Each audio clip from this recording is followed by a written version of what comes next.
Hello, everyone, and welcome to this episode of Brown Mouthwash. That is BROWNMOUFWASH. I am your host, Matthew, and I am joined today by some lovely guests, all of whom I've known since my young years of middle and high school. We'll get into that a little later, but we must start our morning with a swig of brown mouthwash. Today's mouthwash is 12% alcohol. I have a white Merlot. And our guests have, oh shoot, somebody got crowned. somebody got a indiscriminate red cup. Somebody got a UV cake. Oh, not the duty-free size. And what is that, Perrier? Indeed, it is Perrier. Some mouthwashes are alcohol-free. Cheers!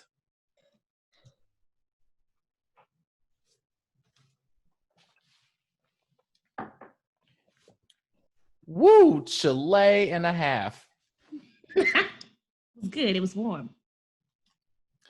Warm. So I'm going to go ahead and introduce the people that I have on today's episode so you guys can hear a little bit from them, and then we'll get right into our first pour. So we have my former chorus teacher, Miss Keva Melvin. Say hey to your fans. I'm about to say, did you say I was supposed to say something? Because I didn't know. Hey!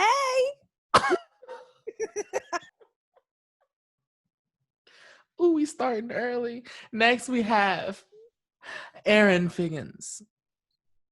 Hello, that's me. Indeed, it is. And then we have Aleia Ryman. Hey! Oh my God. And last and certainly not least, we have Michael Martin. What's up? Beautiful. Y'all are naturals at this. This is going to be a great experience. Let's get right into the first pour.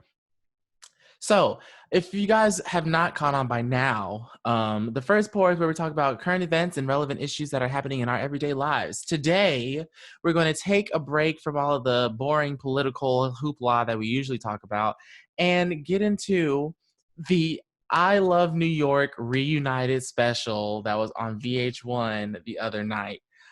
First of all, whenever I saw that this was going to be a special, I was already trying to see whose cable password I could see. I mean, whose account I could use to view, because for those who don't know, I Love New York was on in the golden age of reality television, and I had no business watching that show back in 2006. But guess who was tuning in every week? Me. Okay? All of us. So they recently had a special on VH1 where they brought back guys from both seasons of I Love New York, and it was hosted by Vivica A. Fox. And I just want to talk about it because there was a lot. So did you guys watch? And if you did, like, what are some first thoughts that you guys had about it? I couldn't find nobody password for the cable, so. Oh, Lord have mercy. I use YouTube TV. I put the information in. I watched the episode and I canceled it because I had a free trial, 5 days. I wish I would have thought of that. Huh? I wish I would have thought of that. I was like, dang, I ain't got no way to watch this. So what happened? Tell us what happened. Well, look, I don't mean to cut you off or jump in there, Matt. I watched a bit of it. Do it. What you think? Makeup artist needs to be fired. Yeah, the makeup was a little rough. Fired. Like, I was like, are we going for when she closed her eyes, it still looked like her eyes are open? Like it looked like she got boxed in the eyes. Like, what are we going for here? I don't quite understand. Yeah, they hit her with the 1-2 bop bop. Like it was the concerned brows for me. You know how you draw your brows and they just look like But something I can commend her on. Oh my goodness, her hair was so much better than it's ever been. Both seasons. It was always slipping and sliding everywhere. and it wasn't tonight or whenever it aired. I have caught a couple clips of her hair online, and I can second both of y'all. The makeup, I don't know who did. She did that herself, and she didn't know.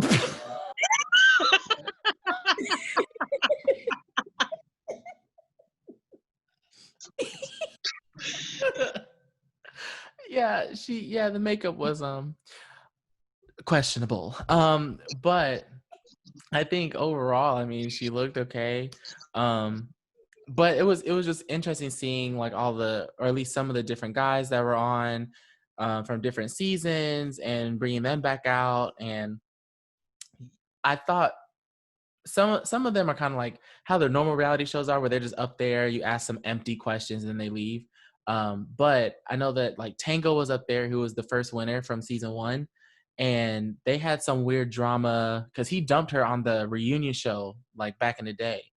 And so when he came back, they asked about like what happened, and he gave a little more insight into that, which I thought was cool. They had like the Entertainer and Mr. Boston, Million, who was, I think, came back both seasons, but he ended up getting arrested a few years ago. but here's the thing, like he got arrested on, I think, murder or some charge that he didn't do. Like it was a crime he didn't commit, but he went to jail and he was facing 50 years.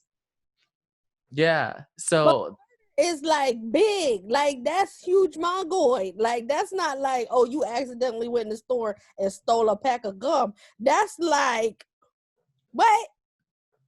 exactly. So he ended up serving 6 years, and then they were able to go to trial, I think once or twice, and then get it overturned and prove that he was completely innocent. And that was right. And then it was a case where like they arrested him off the word of one person, and he had nothing to do with whatever crime. And it was just sad that is something that was still happening, you know. So it was cool that he was able to get on the show and talk about that a little bit. One point of contention was Chance was invited to be on the reunion, because you know he got his own little dating show now on Zeus Network. What? I gotta watch that. Oh, somebody says it looks like the pure ghetto, and I'm so excited. Yes, I'm ready for that. I don't know what it's called. Let me see if I can find it. I can't remember what it's called. Don't stress yourself. It's okay. No, I mean, I'm gonna ask Google reality show. Yeah, no, I can't find it. One More Chance. That's what it's called. One More Chance. I like that. One More Chance.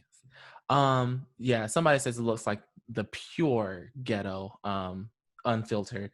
And so that's why I feel like I have to watch it. I'm gonna find somebody's Zeus account because I'm not gonna sign up for one just for that. However, he did not go to the reunion show for I Love New York, and everybody on that show was feeling some kind of way, especially since they had a tribute to his brother Real that had passed away back in 2015. So that part was really interesting. So like what do y'all think about, I mean, I know that some of y'all haven't seen it yourselves, but like just that concept of he was invited, didn't show up, and it would have been the perfect time, you know, to pay that homage or whatever. Like what would you, if you were in that situation, what would you think? I don't think he had to show up. Exactly. didn't- That was so long ago. Do that for his brother. I don't think they even know that they were gonna pay homage or anything.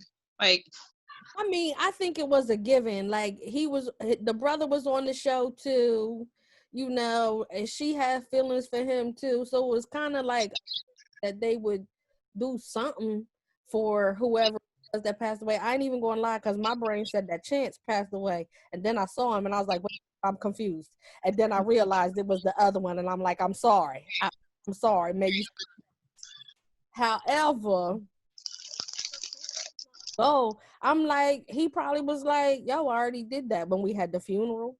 I probably grieve him every day, or I grieve him every once in a while. So why I gotta go on TV to show people that I'm grieving? Like, Right. Yeah. I understood where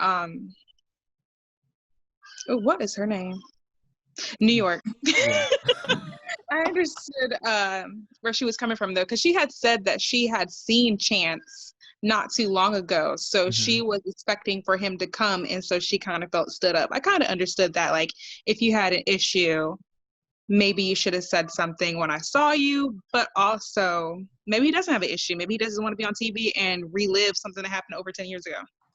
Exactly. That's my thing. Like all of that happened so long ago. And just because you're reliving this moment, other people are willing to relive it with you. That doesn't mean that I'm in that place anymore. I might not want to do that anymore. And that's his business if that's where he's at. Right. And but I will say it would have been nice to see him on that show just for the sake of like rounding it all out, you know? And in this era that we've been in recently of squashing beefs, we had Will Smith and the original Aunt Viv. We had Jeezy and Gucci. And Gucci. And it would have been great if we had Tango and Chance just hash it out and make amends. Different tiers of beef, you know what I'm saying? Will and Aunt Viv is high level beef that the world needed to see squashed. Jeezy and Gucci had to squash it for the fuck for the niggas. They had to squash it for the niggas. And then Tango and Chance, that was for us. The young children had no business watching that show in the first place, but were invested in the drama because it was when reality TV was real. I needed that closure for me. You know what I'm saying? However, Sister Patterson looked the same. She did it. Her face blew up. Well, that's true. Entanglement, though. The entanglement. The entanglement. Talk about it. Wait, tell us about it. Tell us more, friend. I have a really bad memory. I can't remember who it was with. But I do know he had dreads and he was looking mighty fine. White boy. White boy, yes. Dreads? Yes, he had dreads. He had like a gold chain, a gold ring. I was like, look at you. Okay, I can dig it. And he said he's single, but I'm married, so. Let me stop.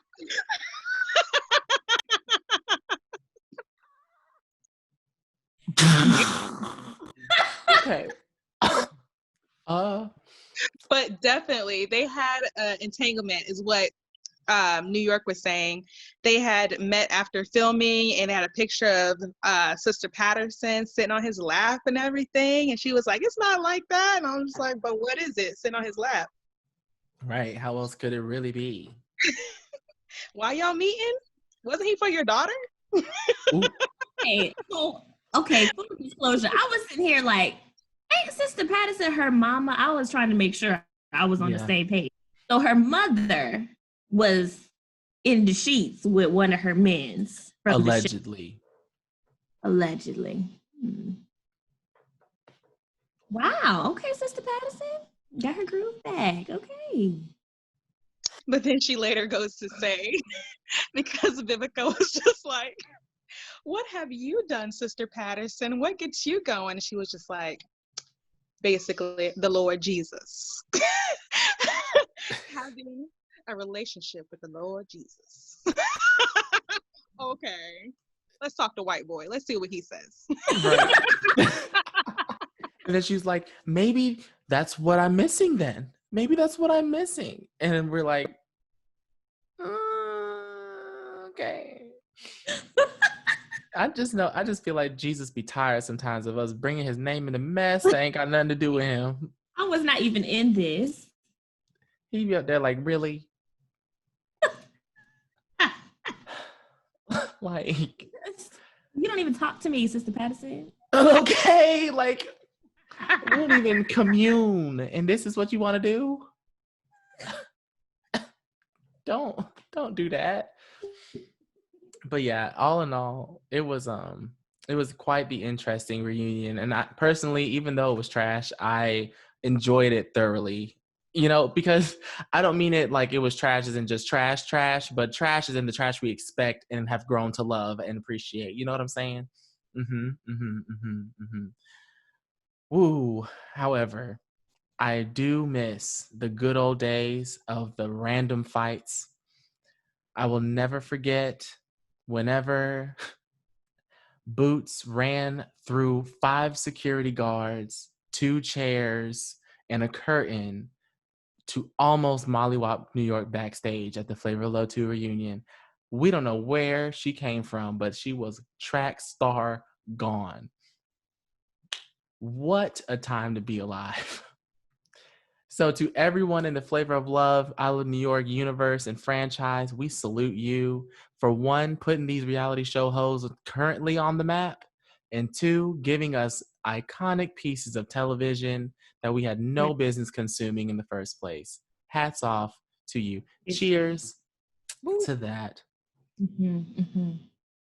Speaking of, so on YouTube, there is a girl, her name is Lacey Scholes, and Lacey Skulls, one of those.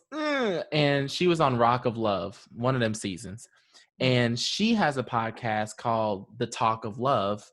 And she gets stars from all of the Of Love franchises and talks with them and gets like, you know, personal accounts of their experiences on their respective shows and all that stuff. So she's had Mr. Boston, Tango, Boots, Hottie. She's had Goldie on there, and other people from the other shows that I didn't care about back then because they weren't interested in me. So she's had a lot of people on them shows, and it was really cool watch. Oh, she had Miami from Flavor of Love season 3.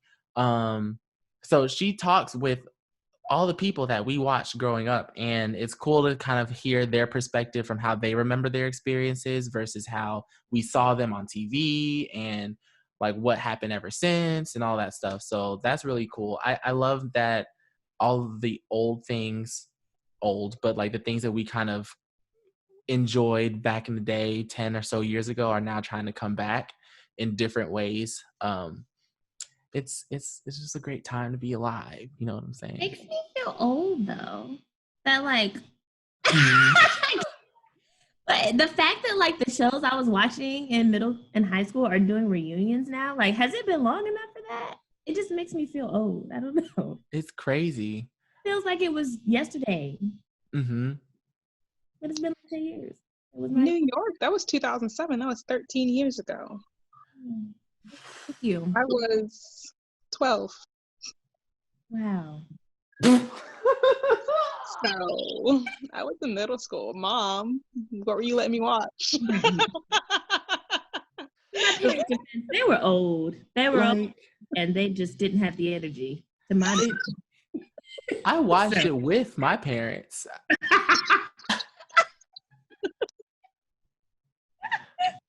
Like, I remember we had people over for the Flavor of Love 1 finale, like when New York got spit on.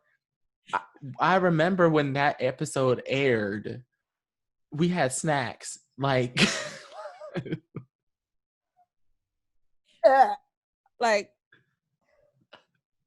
like that is a moment in history. It is. Do it. Slap me, bit and what? It was a fucking whore. You gonna tell us to spit on me? Like, it was not a tiny little bit of spit. Like, she took that from her feet. Like, it came from the depths of her soul and was like, bah! It looked like a baseball just hit her in the. She had been building that pocket of spit, like storing it in her cheek, like, and just keep it right here till it's time. No, it's gonna come. It was probably caught between her tonsils, just waiting to come up. I just remember the confessionals, like New York said, it smelled like shit. Just pure. It was so funny. The spit heard round the world is what they called it. I thought that was going to end up in my textbooks. That was a moment. What? It started a revolution. Oh God. Oh gosh. I wonder if that clip is in like the African American History Museum in DC. have some like reality Pop culture. in that museum. So I wonder if that made it, because that is an iconic moment. It should, and I think that they rotate them out like certain exhibits too. So I know Nene Leakes was in there. It might have actually been in the history book, in the history museum. It needs to be. They need to give New York her flowers. What'd you say? Write them and let them know. I should. You should send in a letter, an inquiry. It needs to be there. But yeah, so I just wanted it. I had to talk about it to somebody, because that reunion done set me on a whole YouTube marathon afterwards, and I watched about the whole season of Flavor Love over again, and the moments that wow, what a show. I miss when they used to randomly do like the all-day marathons of those shows after they went off. Why don't they do that anymore? I don't know, but they need to get back to them. The girls aren't giving that flavor, that pizzazz, the drama. We don't get it. It's forced nowadays. It's not the same. Pizzazz.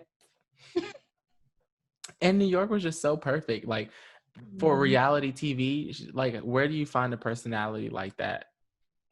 And that was just, that just was what it was. Like, yes, they called her the pioneer for Black women. Yeah. But she was. She was. It really was.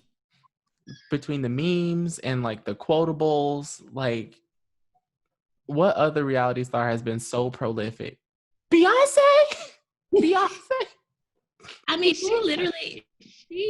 New York walked so that Cardi could run. And look at Cardi. I'm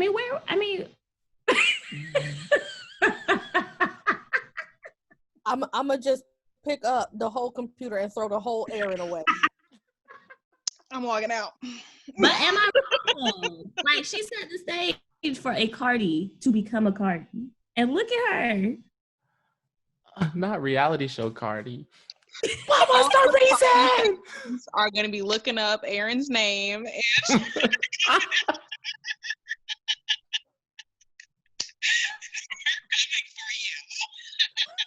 oh my gosh. Yeah, I probably should have used the false name. Not a false name. Ugh, a mess. I love that though. So I just had to get that out. I just had to talk about it.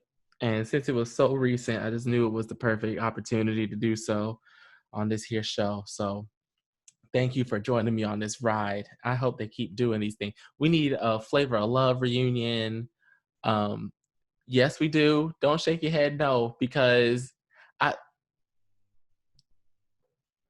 depending on what that guest list looked like, and now they got a social distance. So I think this is the best shot we have. Okay. Ain't nobody social distancing. When you get mad, I don't need space between us.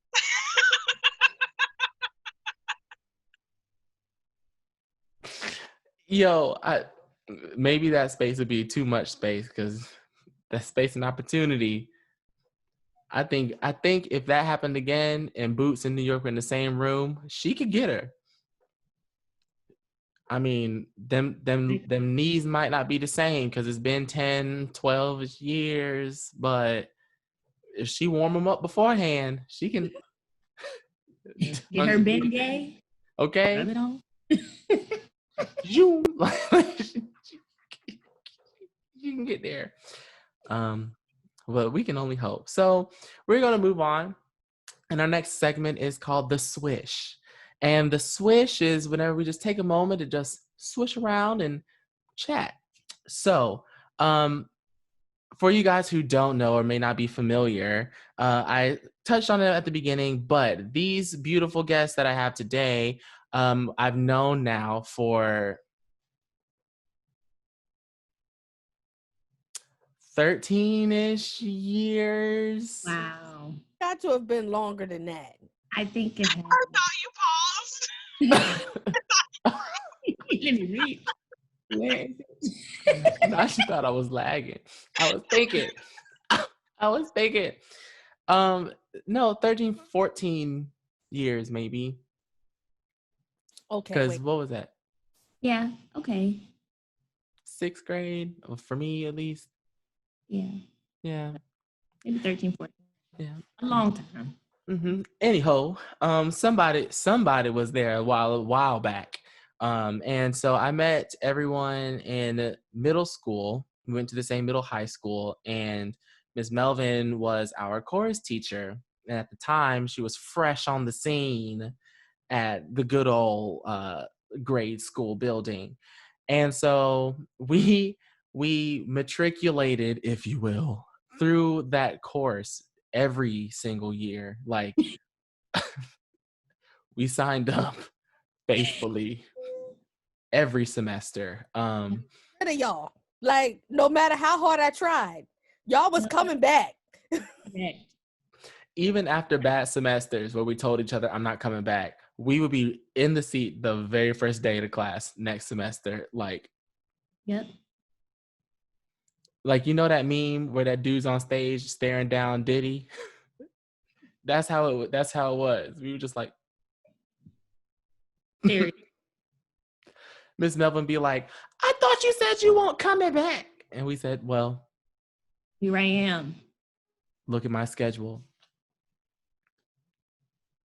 So that was us every year, and literally up to the time that we graduated. And through that time, personally speaking, I know that I grew a whole lot, not only because that's the time that you typically do grow as a person for most of us, but I specifically remember experiences through Miss Melvin and her class, or being held after class multiple times,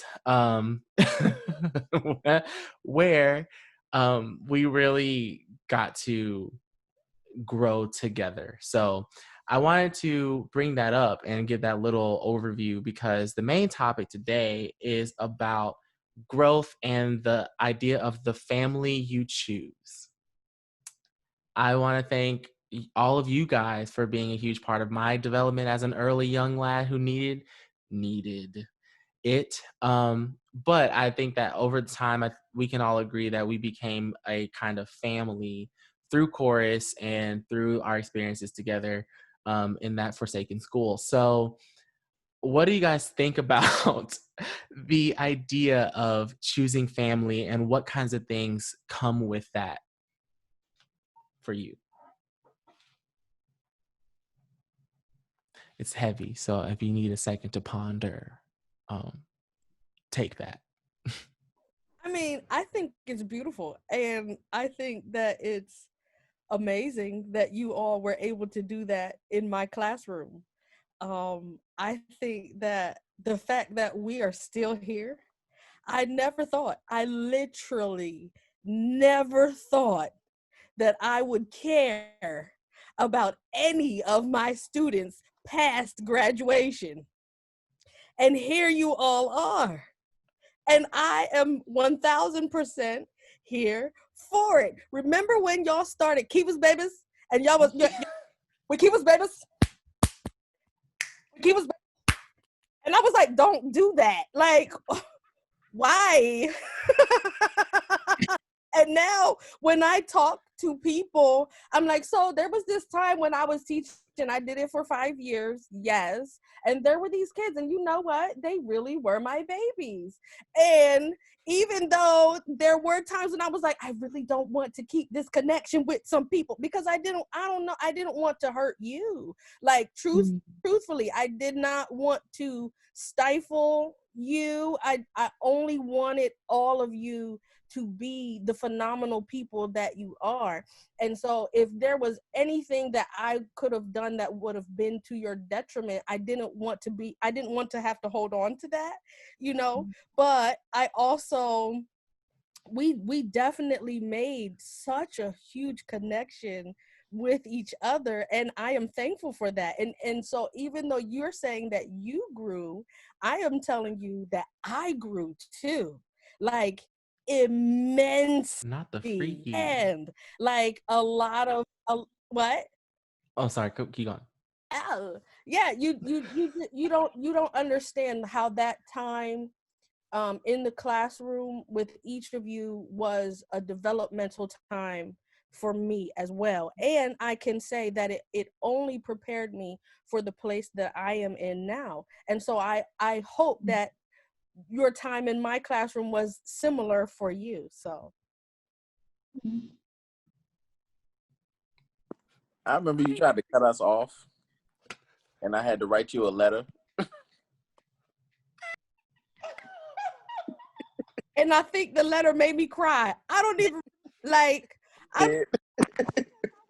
yo, for Michael Martin to write me a letter, this had to be impactful. Our relationship clearly was impactful, not just for him, but for all of you. And it's like, I can't let y'all go. I don't lose friends. I don't know what she's trying to do. Right. Like, this is polite, homie. Miss Melvin, like, she legit used to threaten how she would not care about us after we were graduating. Like, if it got to that point, she'd be like, I can walk out of here and not care about one of y'all after this. Don't get me twisted. Put me through this if you want me to. This teacher, student, boom, that's it. And then years later, we graduate and she's like,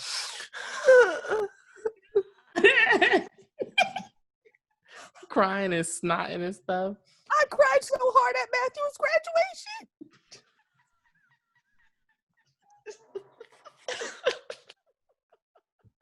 Oh. Cried so hard. I mean, I didn't even know that I was going to do it. I was there and everything. I was like, this is my child. He done graduated now. Oh. It was crazy because, like, in that moment specifically, it was funny because I was good. Like, you know how everybody cries at graduation and stuff like that, everyone gets misty or teary-eyed. I was good through the whole ceremony.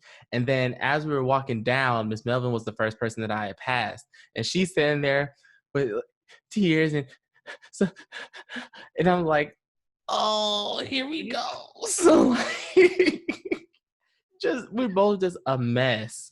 And then I go down to see my family and she's walking with me down the stairs. We pull up to my family. We both already crying. So they looking at us like, what did y'all just go through?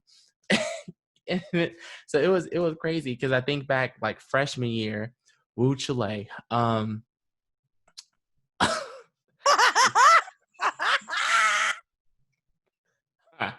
I don't know who I thought I was.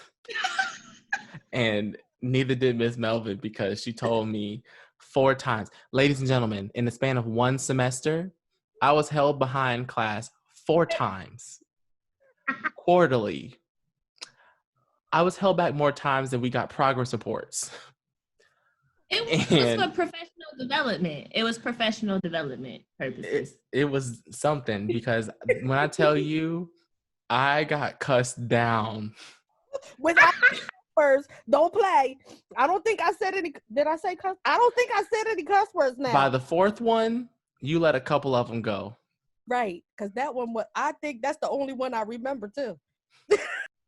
But I say that to say, like, those are the kinds of moments, even though back then it sucked, that's what cemented in my mind that we had a deeper kind of connection than just like peers in a classroom or like teachers and students. And that's the kind of conversation that you have with your family if you really care about them and you want them to grow and you're invested in their development too. So whenever I think of the concept of like the family you choose, it's something that just happens organically. And this group, I think, is a perfect example of that kind of environment where I feel like we, helped each other and kept up with each other. And now people start having kids and like getting married and moving away. And all of us are still like checking in and a part of each other's children's lives that have kids because look, but I mean, it's just super cool. Like before we started recording this, Aleia's daughter, Sophia, who came to the camera and she was all like, who are you talking to? And she's like, is this your old friend? Stomach, okay. Right. She's like, is this your old friend? oh, I remember him that drew the picture. And I was like, She said, oh yeah, he's really tall. He's a BFG, which means big friendly giant. Sweet. and I'm like, we're at that age where our kids got nicknames for our parents' friends. Like, so it's crazy. But what was it? I want to hear more about, I guess, what this concept is for you, and like times that you kind of felt like that was what was being cultivated, not only in this group, but just in general. Well, shoot, I wouldn't have even been friends with y'all if it wasn't for Erin. She drugged me in that classroom. I was determined. First of all, I was determined for Michael to be my friend because he just was a weird soul. I said, somebody needs to take him in. Somebody needs to be his friend. Not take him in. He was very strange. I was the most normal person you'll ever meet in your life. Absolutely not. When I said I was talking about him on my live, because I was reminiscing on the first time I met this young man with a tub of icing in his hand. But Listen, the only Unhinging his jaw all day. eat a whole half a pan of brownies in one bite. Just one. Just all gone. Michael and them brownies, and then the ones he would just come up with from the Walgreens. Yeah, magically. Them things was good. For sure. Best free brownies ever. Free brownies. I remember whenever Erin thought they were for real free. I was very gullible. Very gullible. She questioned it for like 10 minutes. Free? How? Is there a sale? Are you talking about like buy one, get one? And Michael just say, no, there's no buy at all. It's free. And she's like, yes, Mark, yes, but how? Oh, naive. That class was a very special, it was a special place. It was. And I think it was like, I don't remember much from high school, like at all, but that classroom, you know, like I remember every semester, no matter what classes I actually needed on my schedule, I had to make sure I had course on my schedule. Because I felt like, I don't know, like it was a small school, but y'all were the people I was, of course, the closest to. And I felt like other teachers, they probably care, but you could tell that Miss Melvin was actually invested in us, not just getting an education, but like being decent human beings. And I don't know.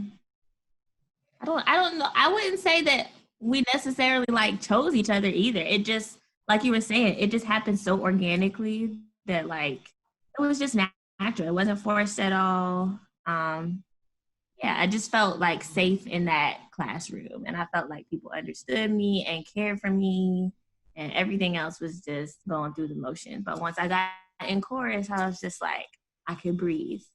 And high school, that's a formative time. It's a hard time. Like, you don't know yourself. You don't know anything about life. It's just challenging, but it was nice to go in that room and just, I don't know, feel seen and just be able to create music with people that I liked. And it was just a good place. Because it's just so beautiful to me. It is just so absolutely beautiful to me, because that's exactly what I wanted to create in my classroom. That was the job. Like, I know a lot of teachers go in there and they're like, I'm gonna change the world, you know, and then you realize you can't do that. You know. But for some of you, that's what happened, like, you know. But like, when I say not just for you, but for me too, like I probably one of the times when I was like, nope, I'm done with y'all, right? One of those times was for me, because I was so invested in all of you, and and your potential and your greatness. And I was like, I feel like I'm doing too much. And I can't give so much. I gotta save something for myself, you know. But at the same time, I absolutely would not do anything any differently. I absolutely wanted my class to be a safe space for everybody that walked into that room, whether I liked them or not. Because you know there was some kids in there that I could have just, what? You want to go Baby. out? I don't care. You 13, 17, 14. You want to fight? Come on, we can scrap because I'm what? From Delaware. You were about to Delaware. fight. Somebody was about to fight. You remember when your friend stood up And balled up his fist. Yes. Wait, who did that? Ooh, Yo, she was doing the warm-ups, and she had all of us standing up for the different parts, and I forgot like why they were standing, but she had them doing it individually, and she kept telling them to start over, to keep standing, or he couldn't sit down or something. And he got so mad, he stood up and he like balled his fist up. And Miss Velvet, she stopped playing and she said, "You got something to say? You balling your fist up for some reason? Is there a problem? We got a problem."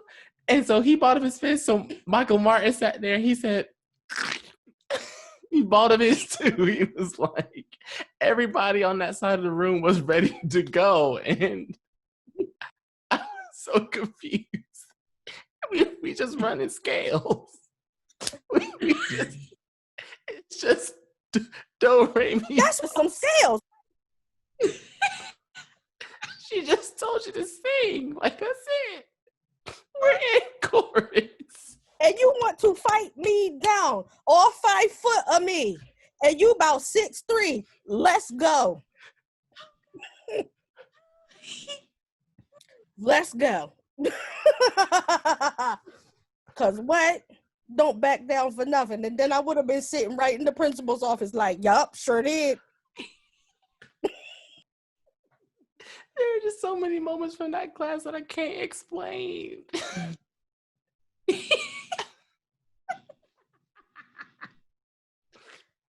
But you remember it.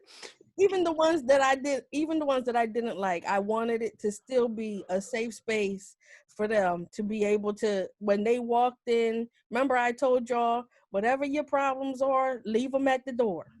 Mm-hmm. And if you want to pick them up when you leave, then you can. Now, as a therapist now, I realize that could be toxic. And I'm like, no, you need to feel the feelings. Like, let's feel them. But see, I also feel like I left space for that too. When we had our Feeling Fridays, you got some, oh, can I cuss? You got some chest? Let it out. Like, let's do that. But see, that's too when I was like, wait a minute, this might be a boundary that I shouldn't be crossing because I'm not their therapist. I'm not their counselor. I'm not their social worker, you know? And I wasn't taking it all home with me, but at the same time, I cared. I really did. And so it just warms me, just fills my heart up to know that you felt that. Yeah, Mm-hmm. for sure. And a quick caveat from that, like that just is another example of why teachers are so important in general, especially in middle and high schools, because you don't know what kids bring to school with them every day. And it could be heavy, it could be light, it could be bad, it could be good. But teachers see kids so much more often on a daily basis than they may see their own families. So those interactions have to matter, you know? And I can talk to people from middle and high school today, and half of the memories that we talk about are about teachers and the experiences in their classrooms, you know? So it's either conversations like the ones we're having now that are good, or you remember whenever so-and-so came in there and started arguing with that kid, and then she called her husband in there to get in the mix, but he won't even. So, and the fact that all of us just thought of certain teachers proves my point. So, period. So teachers play such a huge part, and I wish that there was a bigger appreciation on a macro level for educators and the roles that they play in developing students and developing humans. Because you do, in a way, have the opportunity to become that second parent to certain kids, and being that mentor. Like, I don't know, I remember people coming to your class. It's me, I'm people. Coming to your class just because. We just go in there, hey, Miss Melvin. She'd be like, what do you want? Nothing. Ain't you supposed to be in class? Yes. Like, do you have to be here right now? Like, Not. This is my planning period. I'm supposed to be snacking by myself, and y'all together running. Yes, and then we would be snacking together.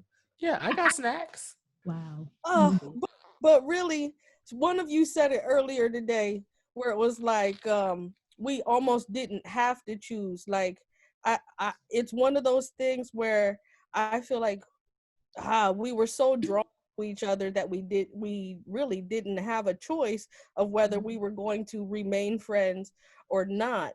And gosh, where was I? Where I remember one conversation I had with y'all, not just the four of you, but like the whole class, where I was like, you guys are going to graduate from high school, and these people are not going to be your friends anymore. Like, you think that these are your best friends, and they probably are your best friends now, and that is okay. But you're going to go to college, you're going to find new friends, and then those friends aren't going to stay. And I wasn't just talking off of like my own experience, but I was talking off of experience, and coping and understanding that it's okay for people to be in your life for a reason, a season, and a lifetime. But then the lifetime, right? I don't want to jinx us, but I'm sure that we will be in each other's lives until the end. And that came to me probably like 2 years after you guys had graduated and you guys were in college or in the military or not overseas, but in Hawaii, and we were still communicating with each other. And I was like, you know what? I really do love these kids. And I am not going to go, and I need to be there until the end. So here we go. for now until forever. You remember when y'all wanted to sing at my wedding? Yes. And then you didn't invite us to and your did wedding. weren't even invited at all.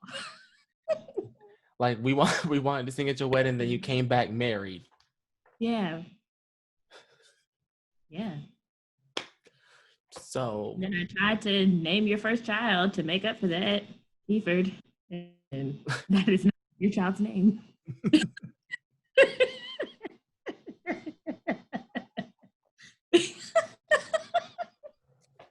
There are times when I look back and be like, damn, I should have had them kids in my wedding. It would have been real sweet. But it's all right. That's what we said. Now we're here. Golly.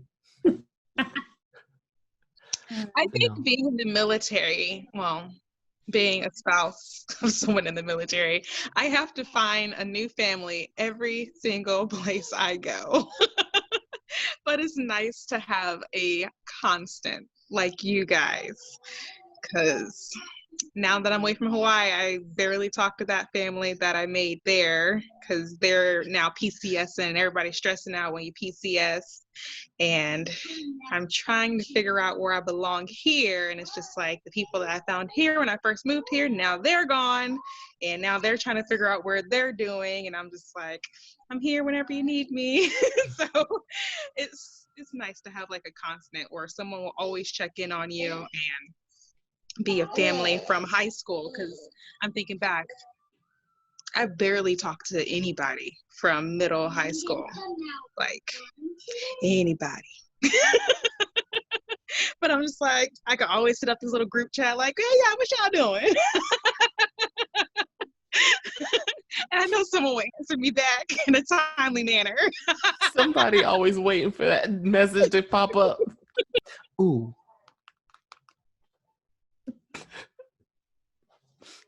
I'd be ashamed because that's me. So I'm gonna clear my throat with you because this is me all day. My phone just be in my hands. Why did my 8-year-old tell me last night, Mommy, we're not supposed to have phones right now? Don't talk to that.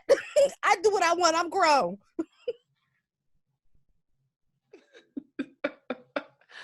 See, kids, that's the thing. How dope would it be if whenever all of us eventually have small humans, if that's in God's plans for the rest of us, to where they form their own kind of relationship, or at least like know each other. I think that would be cool. It'd be interesting, whatever. You know, the older ones right now can babysit the younger ones while the adults act up at the grown folk table. You know what I'm saying? Maybe Michael's kids can't watch the other ones. Everybody else's kids gonna be watching Michael's kids, even though they the same age. Right. Yeah. Not the roof. And here's the car. We just gonna build a task force to watch the Martins. Like, I'm gonna have like a 4-year-old, and I'm gonna be like, "What's happening?" Oh, we're all watching Mikey and Mason. Isn't he 13?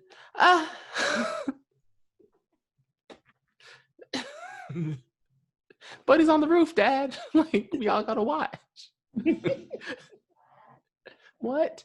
He took some copper from the phone line and he went on the roof. Okay. And Michael just laughing, no objections, because he knows. He can't, because he sees it. He's like, he was on the roof yesterday. He does know how to get out. He'll be down the roof. Well, if you do leave that window open long enough, somebody going through that window. I love your kids. I do love your kids. Yeah. Can't be a parent. All right. Well, that's a beautiful moment to pause now for a brief word from our sponsors.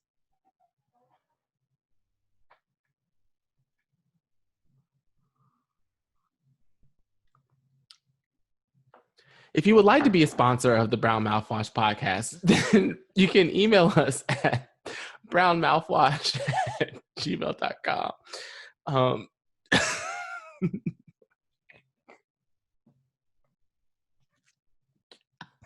So in my head, I was like, wait, oh shoot. He doing something. He got sponsors. Yes. You better sip your little sippy sip while we wait for these sponsors. And then I said, I'm supposed to sip too because everybody else was sipping. So I took a big sip of my water and then I realized this was not real.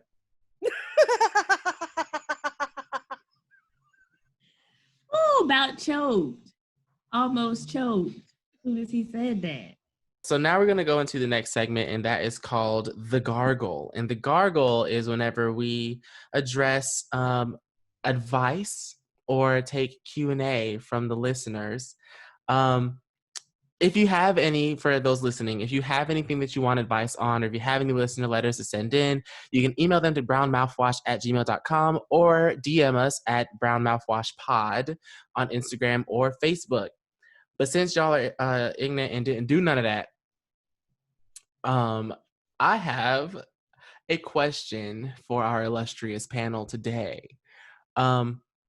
My question is, how do you know whenever your significant other or someone that you are interested in or talking to is the one? See, this one is an appropriate question because all y'all are either married, got kids, or are in a relationship. So now all of y'all better have an answer for this because it was cute last week or the week before, whenever people weren't in that situation, but y'all are. So go ahead. Well, I was a booty call. Oh my God. This is not flag on the play. Hot boy Mike. Hot boy Mike. City boys are up.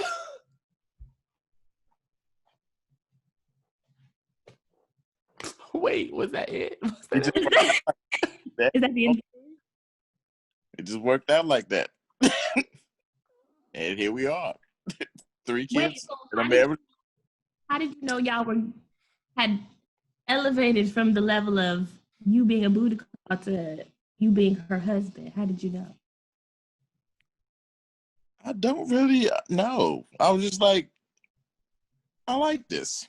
She's pretty nice. What are we doing? I remember asking her in art class. I was like, what are we doing? Like, we need to put a label on this. And that's how it's. So you basically said if you like it, then you need to put a label on it. And she- Yeah. And here you are. Wonderful Yeah. story.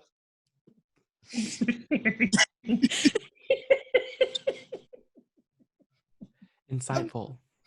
He always leaves me flabbergasted. Like, I just be like, what? You kind of just know. Like, you literally just know. Like, the same way, I guess, how y'all, like, we were saying, like, we're just tied to each other. Like, you literally just know. I just knew. It's weird. It's like it's something in your body that is like, like he said, like, I like this. And it's not just I like this, it's like I could do this for a really long time and not get tired of it. And I want this for a really long time and I don't ever want to get tired of it. I could go on about that for another 20 minutes. So the short version of it is you just know. I agree with that. I think that's Okay, but how? Do you have an answer, Miss Melvin? I feel like to give you the answer, I'd have to tell you the moment that I knew. Well, we're here, so. Shoot, I knew 9th grade. Oh. But before that, we hated each other. Middle school, all middle school. We almost got into a fist fight in the lunchroom. She says because I showed her the food in my mouth. I don't think so. That sounds right. That sounds disgusting. I would never. If I had to guess, I'd say that was 100% what happened. Why you always lying? But then in 9th grade, I asked out, and then we went out for 4 days, and she broke up with me. I was like, that's pretty neat. Because it was good. You like that she was playing hard to get? I don't know. I think so. Because she was my first girlfriend. So it was different. It didn't even last a work week. Nope. And then we tried it again, and she broke up with me 4 days later again. Consistent. Yeah. And I ain't even gonna lie. I think I was like, why do you keep doing this to yourself? Okay. Well, as you know, after that, I began experimenting a lot. And it just wasn't the same. Yeah. And then after that booty call stuff in 12th grade, I was like, I still ain't get over the first time. Back in grade. So it's like, I don't know. After you like somebody for so long, something clicks differently with that person than anybody else.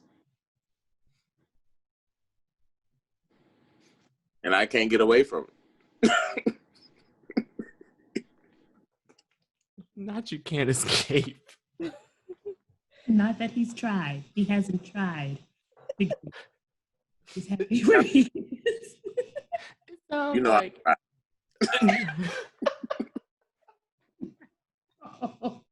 but God. I can't stand them. Oh my God. Okay, you go, Miss Melvin. What's your story? What was your moment? Okay, so, yeah, no, you just no. So, I met Brad in college. I did not go to college thinking that I was going to get a boyfriend right away. I didn't go to college thinking that I would even be in a relationship, because honestly, in high school, I thought that I was not ever going to have a boyfriend, because I never did have a boyfriend. And I actually started talking to somebody else, and we call him Stupid. Oh, that's rude. But yes, that is his name. Okay, so I was talking to him, but I remember the first time I saw Brad, we were sitting in the common area of the Burns Student Center. And I looked at him and I said, I guarantee that he's going to treat the woman that he's with like the queen that she is. I just know it. I bet he would be a phenomenal boyfriend. But at the same time, I was like, he looks like a geek, and I don't know if I want that. So, yeah, I'm good. Nerd. Right. So I was like, I'm going to go for the fly guy. So was with fly guy for a bit, broke my heart a lot. And then Facebook came out, y'all. And Brad had the dumbest Facebook picture. Okay, he had a fitted hat on, but it wasn't like, you know how people wear your fitted hats, you put them here, right? But Brad had his fitted hat back here, and he was in the camera like this. And I'm like, why? you still are a geek. But at the same time, I was like, I know that he is a phenomenal person, and I just, so we were never like friends, but we were always at the same parties at the same time because we had like mutual friends. So his our one friend moved to Florida and came back to Fayetteville, and Brad had him staying with him. And he invited me, our other friend invited me over to the house. And I go over and I'm like, oh my gosh, I'm so proud of you. Like, you're back here in Fayetteville getting your thing done or whatever. And then I was like, but this is not your house. I was like, whose house is it? And he was like, it's Brad's. And I was like, oh my gosh, stop playing. By this point, I'm single, like single. Oh, I forgot that part. So when he had the Facebook page, he was dating somebody and I was still with Stupid. And so I was like, I can't be lusting after this guy thinking that he's in like this phenomenal person. Like, we just, if it's going to be, then it's going to be. He graduated, moved on, whatever, came back to Fayetteville. So, I told our mutual friend, I said, if this is Brad's apartment, I'm not coming back to your house unless Brad is here. Because every time I went there, Brad was always at work. And I said, I will not come back unless Brad is here. So you see how I'm sitting on this chair right here, right? Like, say this was Brad. This was Brad. And I was like talking, and I was like, oh my gosh, this just feels so good. I've got all the little girly like flutters and everything. Like, oh my gosh. And somehow I managed to end up like on his leg, like Not we're talking. leg. Yes, the whole leg. And he didn't mind. But what solidified it for me was this one night I went over there for a party, right? And our mutual friend is big guy. Okay, I'm talking 6'5", 340 pounds, big guy, right? But he liked to drink. So whenever he was drinking, little 5-foot me, at that point, hopefully 150 pounds, but ain't no telling, she could have been more. However, little me is there drinking, throwing it back. Every time he threw one back, I'm throwing it back too. I am lit. Do you hear me? Lit. I left with one of my friends, and when I came back, I walked in and laid in the middle of the hallway. That's how drunk I was. I was just like, yeah, I'm just gonna be here. I'm just gonna be here. So, but I'm getting like super wasted. And so I go to the bathroom and I lock myself in the bathroom because I'm like, this is so embarrassing. Like, I don't want Brad to see me like this. Like, oh my gosh. And while I'm in his bathroom, I'm looking at the towel and I'm like, his name is Bradford. He had his name embroidered on his towel. I'm like, your name is Bradford? And he's like, yeah, my name is Bradford. I'm like, that is so weird. So I make it back to the bathroom, lock myself in there again, right? And I am throwed on the toilet. I'm like, I don't want him to see me like this. He managed to unlock the door, came in and was like, are you okay? Can I get you anything? Do you need some water? Can I get you a towel? And I'm like, oh gosh, he's the sweetest person I've ever met in my life. I just knew he was gonna be this sweet. So then it's time for everybody to go to sleep, right? And I said to him, will you hold me?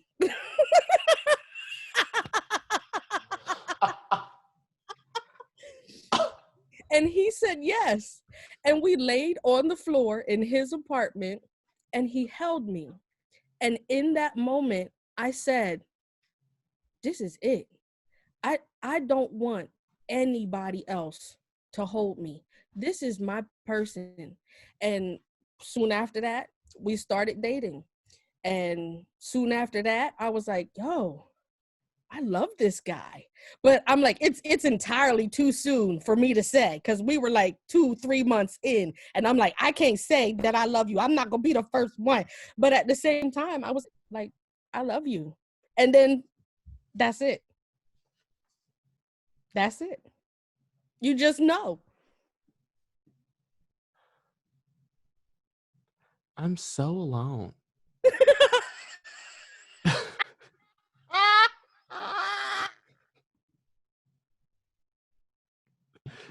Not everybody muted. Laugh at you. I'm sorry. Like, That we laugh. I don't know if it's that everybody laughed or that everybody muted themselves so they could laugh. And, like, y'all can laugh at me out loud. Like, it's okay. Because I have cackles. Do you really want this? Do you really want these laughs out loud?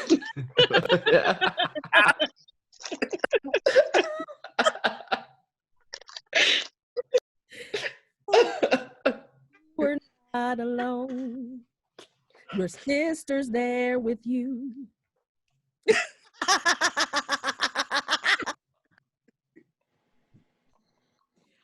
Woo! Wow.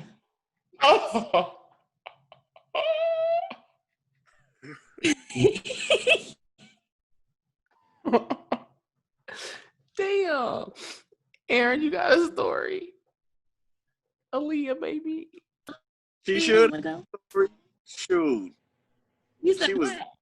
You should have a story. Shoot, you was rejecting that man left and right. Listen. Well, this is true. This is true. Like, I was.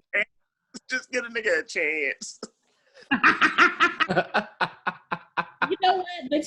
Between Michael and his friends, I'm pretty sure they are the reason that we are together. Because he's right. I was not interested. I was. I think when we first met, I was talking to some other guys who won't bow nothing, who was just trouble, not bow nothing, just trouble. That's it. But, you know, I was just trying to have fun in college and be with the cool guys. And he was a cool guy. Like, he was one of the, you know, popular-ish guys. But I was just not giving him any attention. And he was very persistent. He was just like, whenever I'm gonna be here, I know I'm interested in you. So whenever you're ready to give me a chance, I'll be here. No pressure, not rushing you. But these guys, they're not about nothing. I'm gonna take you seriously. And he was right. They won't about nothing. And they didn't seriously. And so I was just like, you know what? Like, this guy has been persistent, and he has, he was a mutual friend. So like we were in the same friend circles. And so we already spent time together, and we like clicked and we vibed. So I was just like, what is there to lose? And so we started hanging out more and more. And then that was like the only person that I really spent time with, pretty much. And I don't know. I don't know if there was like a solitary moment. I don't know. It was a lot. It's a lot of moments put together when I was just, like you said, you just know. Like I just felt like he treats me well, and like I could tell he really cares for me, and it's not performative and it's not fake. It's like genuine. Like there's moments when, I think this past year, we've been together a long time, but this past year has been hard in school. Like school has been a challenge for me. It's been really, really hard. And so from the beginning of school to now, it's gotten better, but for a little stretch there, it was like, I don't know if I can do this. Like, I don't know if I'm built for this. I don't know if I can handle this. And there was a lot of times when I was, like seriously depressed. And I was just like, this man is right here. Like, even when I tried to push him away, he wasn't going anywhere. Like, there's times when I, wasn't able to really get up and eat and just was stressing myself out. And he would bend over backwards to make sure that I was taken care of. And so, and he's always been that way. I think this year just like challenged our relationship to the point where I could see it more clearly. But he's always like, if you need something, I'm going to take care of you. And that was not something that I felt with anybody else. I just kind of felt like no matter what, he's going to be there. And I just felt safe with him.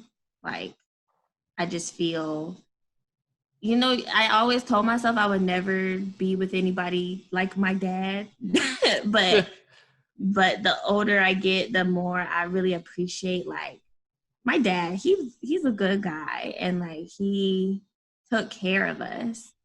And I get that same feeling from him. It's just like he will bend over backwards. He'll go above and beyond to take care of me. And I was just like, I don't want to let that go.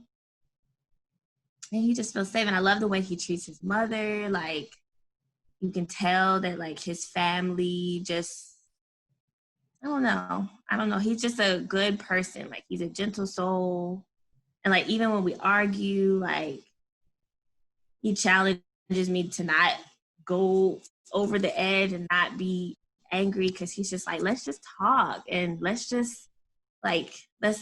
come to this with level head. And that's something that I had never done in a relationship before. Usually it's like, let's explode and just be mad. And even when I explode on him, he's like, no, I'm not going to do this because I love you. I'm not going to say anything to hurt you. So when you're ready to talk like you have some sense, we can talk together. I was just like,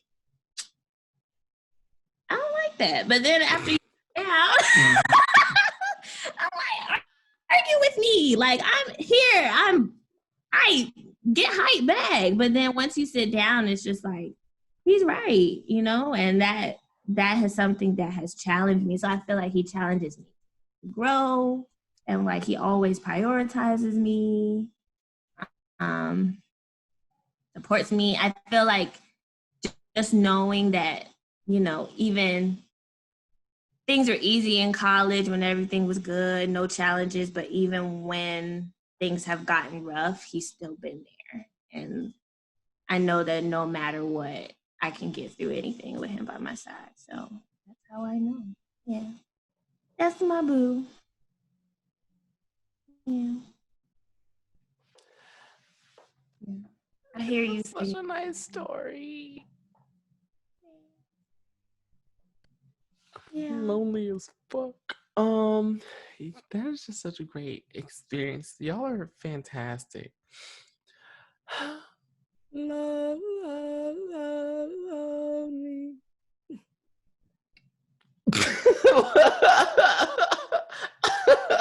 What? Is that your new song, Matthew? Because she got a beautiful story, but guess what? You still love, love, love, love me. Just remove her from the group. I did not ask for this. Like, what did I do?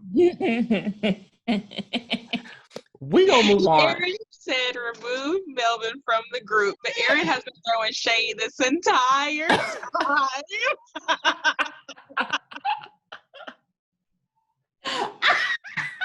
Not the pot saying throw out the kettle.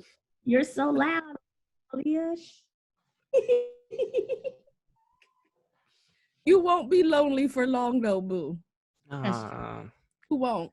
You won't. I know Rona time is kind of weird, right? But you won't be lonely for long. And when you find your person, you will know that you have found your person.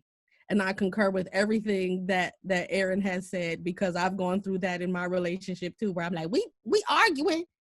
Why are you not arguing with me? Like, I done said something. You don't have nothing to say back. And Brad's like, no. And I'm like, how? But this is a conversation. That's how conversations happen. But like, two people talk to each other. My father has always been a fusser. Always. All of my life. And a couple weeks ago, we've been living with them for the past 6 years. And a couple weeks ago, we were riding together. It was just my father and I. And he said to me, Keva, do you and Brad ever argue? Do you ever fight?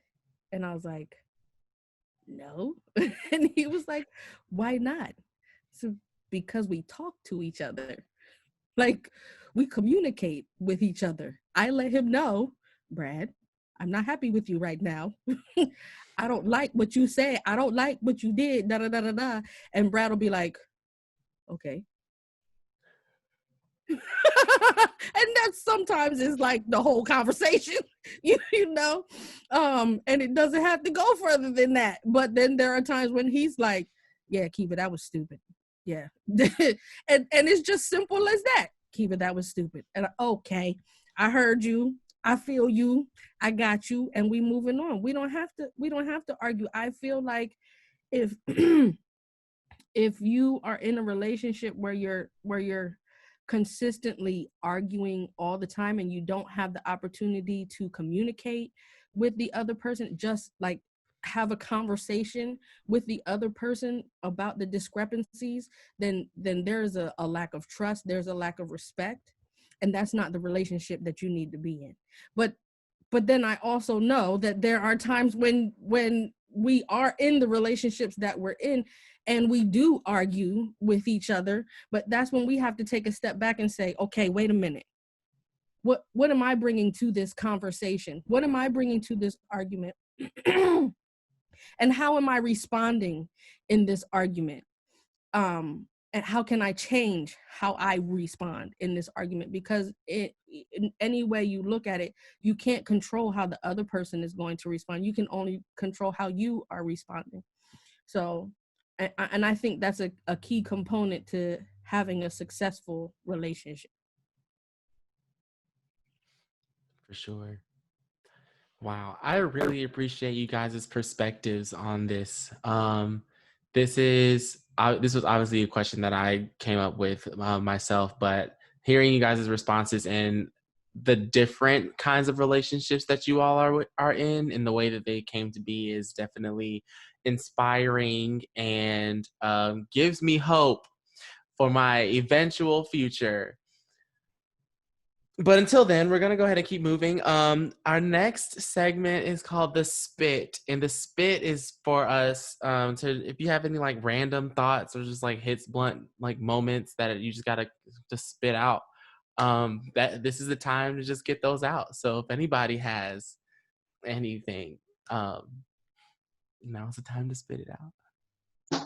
This reminds me of the guy on TikTok that he just comes in and he says something that you just never thought of. You're just like, you know what, that makes sense. Have you seen him? Do you know what I'm talking about? No. No. That's my random thought of the day. Okay. I have to find him now on TikTok and send it to you guys because he'll just say something random. I can't even think of anything because I'm not that creative.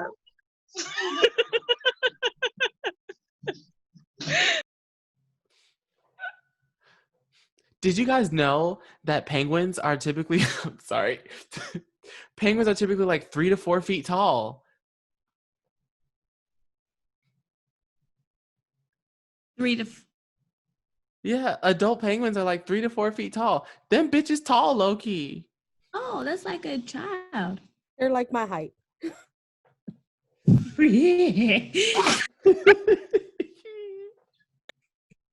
I'm so short. All the teenagers around here are taller than me. I went to my friend's birthday party, her kid's birthday party, and a girl turned around. She's like, "Hey!" And I was like, "Hi." She looked visibly confused. I was just like, "That's the other girl. That's the other teen. It's not me. I'm not a teenager. I'm a grown woman."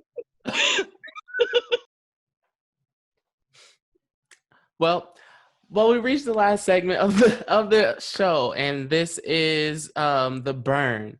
And everybody that uses brown mouthwash knows that shit can burn. So this is the segment where if you have a rant or anything, just get off your chest, anything that's burning you up inside, to get that out. Personally, my burn today is rather short. My thing is, it burns me up whenever people complain about issues that they did nothing to try to solve. Period. I get whenever things make you upset. I get whenever things make you angry and that you want to change things and that you're not satisfied. But what I don't understand is whenever you can influence a situation to make it more livable or acceptable or better for you, and then you choose not to do that, but then get mad whenever it doesn't become more livable or better or acceptable for you. So, I mean, not saying that you can fix every problem that you contribute to, or that you put your mind to solving, but even if you try and don't succeed, I think that gives you a little more license to complain about it and not being solved than if you don't do anything about it and willingly let it fester and continue. So that's mine. I got one. Okay, so I'm in my family medicine rotation, right? And I have people come into my office every single day complaining about wearing a mask and that they cannot breathe. As I sit in my office from 8 to 5 with a mask on, I cannot take it off. A mask and a shield, and I can breathe just fine. You can breathe. If you put a pulse oximeter on your finger, you're getting just as much oxygen as you would without the mask. You can breathe with the mask. Just wear the damn mask. It will keep you safe. It will keep you healthy. Coronavirus is real. People are dying. I had a patient die this week. We sent 5 to the hospital this week. Please take it seriously and please wear your mask. And I don't care how much you feel like you can't breathe. You can breathe. I promise you, you can breathe. It's not about you. It's about other people. So just wear the mask. And don't come to the doctor's office for sympathy because we don't have any for you. And you can't get documentation saying that you have health conditions preventing you from wearing a mask because they don't exist. Even if you were on oxygen, you can still wear a mask. That's my burn. That's it. Thank you for listening to my TED Talk. Period. I can't Anyone else? burns right now because like what? You know what? A burn. Mm, I don't want to say it. Go ahead. White people. Speak on it. Speak on it. They be That's a getting, baby. they be getting on my nerves sometimes, and I really be trying to figure out how sometimes I can do. Yes, baby, they be working on my nerves. Oh, She said, white people me though. not you, Not she mixed. not you, baby. And it's not all of them. It's absolutely not all of them. But those that don't want to acknowledge that white privilege is a thing, that white fragility is a thing, that white guilt is a thing, that the white savior is a thing. Those that don't want to acknowledge those things, they really drive me bananas. And those that want me to share my Black experience with them so that they can learn and be better people, when it's like, baby, you need to do the work. Okay, here's another burn. This is my last burn. It's still about white people. When when they be like, oh my gosh, I'm so tired. I'm so exhausted. This social justice, this social unrest. And there are people that just don't get it. Like, I'm trying to educate people. Sorry, I don't want to have this white person voice, but that's my white person voice.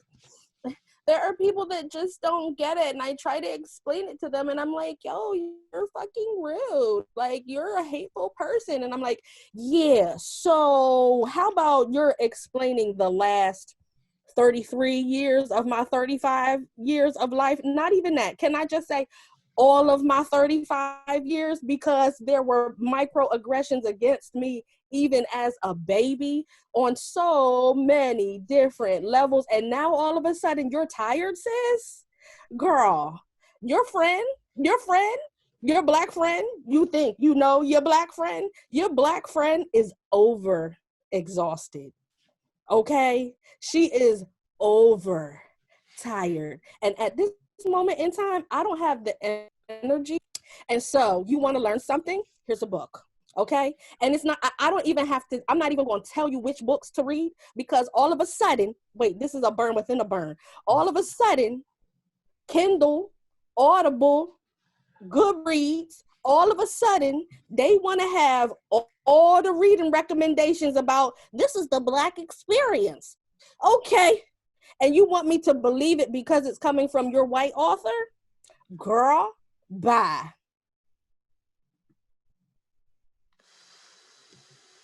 Talk that talk, queen. Talk that talk.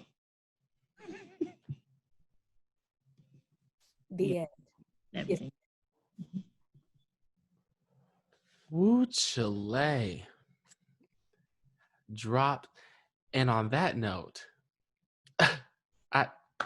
what more is there to say? You know, telling someone else's experience as though they are a subject of a book and not a peer in your human experience, that is a very huge issue. There's an African proverb that I learned that says, until the lion has his own historian, the tale of the hunt will always glorify the hunter. Yeah. And whenever we get to talk about history and our history as people of color, as Black people, we have only recently, very recently, been able to tell our own stories. Before then, everything that we learned in textbooks, everything that we saw in media or on the internet or whatever in these documentaries, they were our stories, quote unquote, told through someone else's lens. And it's just interesting thinking about growing up knowing that everything you know about yourself and your people are from third parties. It's a unique experience, you know? It's just crazy. So recording history, knowing your story, making sure it's true, checking your history and who it's coming from. Those are all huge, very important things that a lot of people don't want us to be accountable for, or narratives that they don't want us to own. And we could spend a whole nother hour or so talking about the nuances of all of that stuff, but that might be best saved for another swig of brown mouthwash. Thank you, everyone who listened to this episode, and thank you all, Erin, Aleia, Michael, Miss Melvin, for being a part of this episode and chatting with me for the last however long. And shout out to the kids who were there as in part of the conversation, regardless. So if you guys want to connect with the podcast, obviously follow us at Brown Mouthwash Pod on Instagram and Facebook. Email us at brownmouthwash@gmail.com. Do you guys want to give out any of your social media informations or? Yes. Uh-huh. Okay, I gotta fix it so that it's all the same. But on Instagram, straight flexing, is this guy, that girl, their kids. This with a TH underscore, that girl with a D underscore, there with a TH, kids. I got a blog, their house managed at.com. Wait. Yes, talking about my caregiver journey. And then we be on TikTok, ticking and talking it up. This guy, that girl, their kids. This guy underscore, that girl underscore, their kids. What? You gotta peep the most recent one. Is my yes, yeah. Mommy body, mommy body, mommy body. Okay, I'm sorry, I'm done. I love that. Yes, so make sure that you follow Miss Melvin on all of her channels. And that body challenge, that Megan Thee Stallion body challenge, that's all over the place. Boy, million videos. Yes. I wish I could so I could do it, but I look stupid every time I try. Every time. Look, with the material that's out there, you'll fit right in. If that's how you feel you look, trust me, there is space for you. But yes, join us next time on Brown Mouthwash, and we will see you again next week. Bye.